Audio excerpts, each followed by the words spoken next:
Hey everyone and welcome. Today, we're going to tackle a technology that has completely changed the game for building and shipping software, Docker. We're going to break down what it is, why you should care, and how it's different from something you might have heard of before, the virtual machine. Let's dive in. All right, let's start with a phrase that every single developer knows and honestly dreads hearing. It works on my machine. It's that classic, incredibly frustrating moment when your code runs perfectly for you, but the second a teammate tries it, everything breaks. This single problem is the entire reason Docker even exists. So how does this even happen? Well, let's paint a picture. Imagine you're on a dev team, and your project is humming along just fine on your laptop. But now, a new developer joins the team, and their first job is to get that same project running on their computer. So this new developer starts setting everything up by hand, and right away, things go wrong.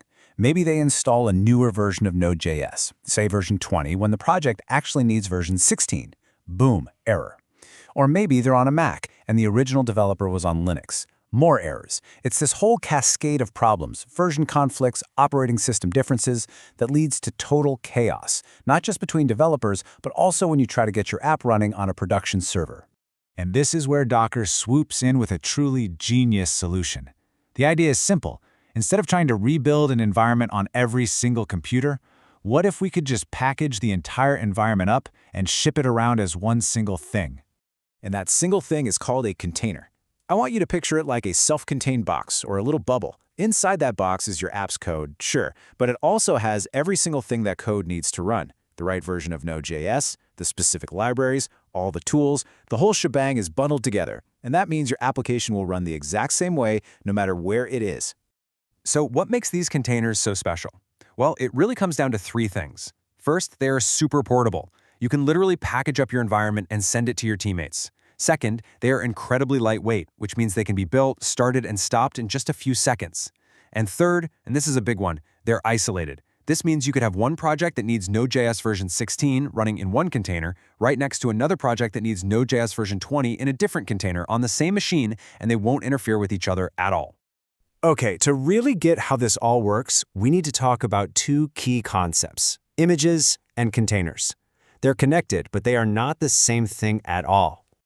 The difference is super important, but actually pretty simple. A Docker image, think of that as the blueprint. It's a static, read-only file with all the instructions for what needs to be in our environment. Then you have the Docker container. That's the actual house you build from the blueprint. It's a live running instance. So from one image or one blueprint, you can create tons of identical containers or houses. So here's how a team uses this. You, the developer, you build an image. Then you push that blueprint up to a central place, like Docker Hub. Now your teammates, they just go and pull down that exact same image to their computers. Then they use it to run an identical container.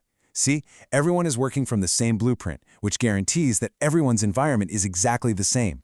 All right, enough talk. Theory is great, but let's actually see this stuff in action. We're going to run our very first container right now, and you'll be surprised at just how easy it is. Okay, if you have Docker installed, pop open your terminal. All it takes are two simple commands. First up, you type docker poll hello world. What's this doing? It's telling Docker, hey, go find the Hello World image online at Docker Hub and download it for me. Simple. Next, you type docker run hello world. And that tells Docker, okay, take that blueprint you just downloaded and spin up a real live container from it. And boom, you should see this message pop up. What this means is that Docker is working. The Docker engine, which is this little background process called the Daemon, it did exactly what we asked. It created a container, ran the program inside it, printed this message, and then the container stopped. All of that in like a split second. Okay, Hello World is cool, but it doesn't really do much. Let's try something way more powerful. We're going to run a container that we can actually get inside and play with. The command for this is docker run -it Ubuntu. That little -it part just tells Docker we want to run this in interactive mode.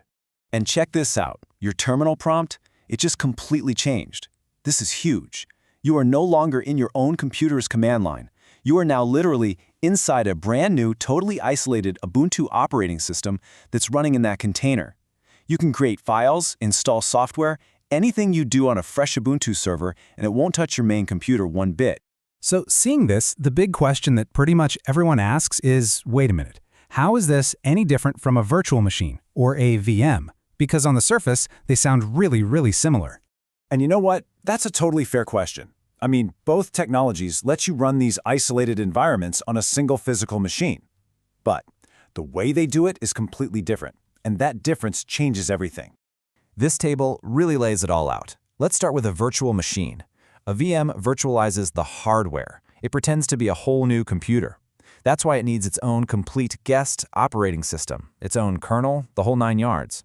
And that's why VMs are massive, we're talking gigabytes, and can take minutes to boot up. Now, look at containers. They are way smarter. They just share the main operating system kernel of your computer. They only virtualize the stuff at the top, the application layer. And that right there is the secret sauce. That's why they are so tiny, just megabytes, and they start up instantly. So, if there's one thing you remember from all of this, let it be this.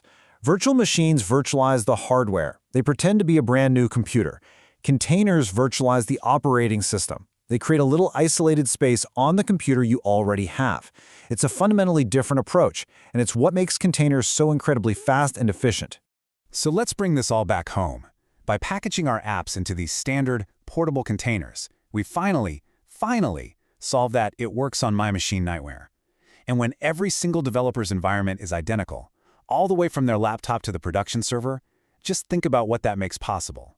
It's the key that unlocks faster, more reliable, and more modern ways of building software. It really has changed the game. Thanks for tuning in.